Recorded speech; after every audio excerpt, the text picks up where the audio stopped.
आज का दिन बड़ा खास तथा महत्वपूर्ण है। 15 जनवरी सेना दिवस। आज बड़ा इंपॉर्टेंट दिन।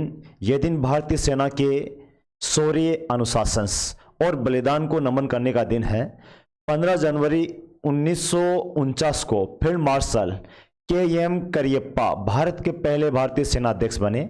इस ऐतिहासिक घटना की स्मृति में हम हर वर्ष सेना दिवस मनाते हैं। साथियों, भारतीय सेना केवल सीमाओं की रक्षा ही नहीं करती है, वो हमारे संविधान, हमारी संस्कृति और हमारे भविष्य की भी रक्षा करती है। जब देश सोता है तब हमारे सैनिक जागते हैं। जब हम अपने कैरियर की योजना बनाते हैं तब वो सैनिक अपने जीवन को दांव पर लगाते हैं। भारतीय सेना केवल सीमाओं पर नहीं बल्कि प्राकृतिक आपदाओं, बाढ़, भूकंप, आपातकाल जैसी देशव्यापी सेवाएं भी करती है। मैं एक कोचिंग संस्थान के डायरेक्टर के रूप में यह गर्व से कह सकता हूं कि शिक्षा तथा सेना दोनों राष्ट्र के निर्माण की मजबूत नींव है। हमारे संस्थान में पढ़ने वाला हर विद्यार्थी जो एसएससी, रेलवे, सीईटी, आरएस इन सभी परीक्षाओं के एग्जाम की तैयारी कर रहा है, वो याद रखें, सफलता केवल बुद्धि से नहीं, अनुशासन, धैर्य और निरंतर अभ्यास से मिलती है। और ये सब कुछ गुण हमें हमारे फौजी भाइयों से सीखने चाहिए, हमारी सेना से सीखने चाहिए, भारतीय सेनाओं से सीखने की हमें जरूरत है। एक सैनिक कभी परिस्थितियों से हार नहीं मानता है, उसी तरह एक विद्यार्थी को भी असफलताओं से घबराना नहीं चाहिए, क्योंकि हर एक असफलता आपको सफलता की ओर करीब लेके चली जाती है। दोस्तों, दुनिया की सबसे अच्छी वर्दी जो है वह है एक आर्मी की वर्दी।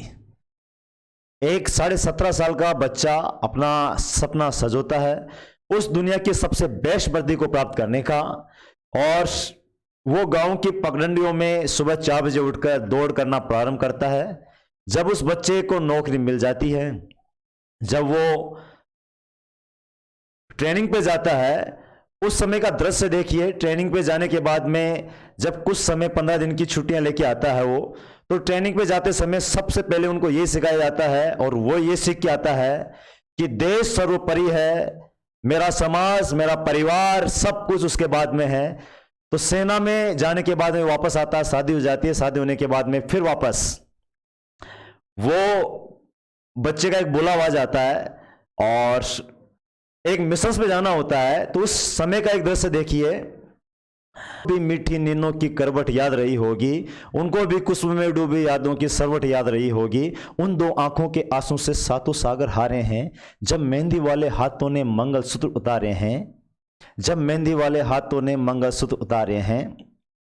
जब बेटे की आरती आई होगी सुने आंगन में, शायद दूध उतर आया होगा बूढ़ी माँ के दामन में, शायद दूध उतर आया होगा बूढ़ी माँ के दामन में।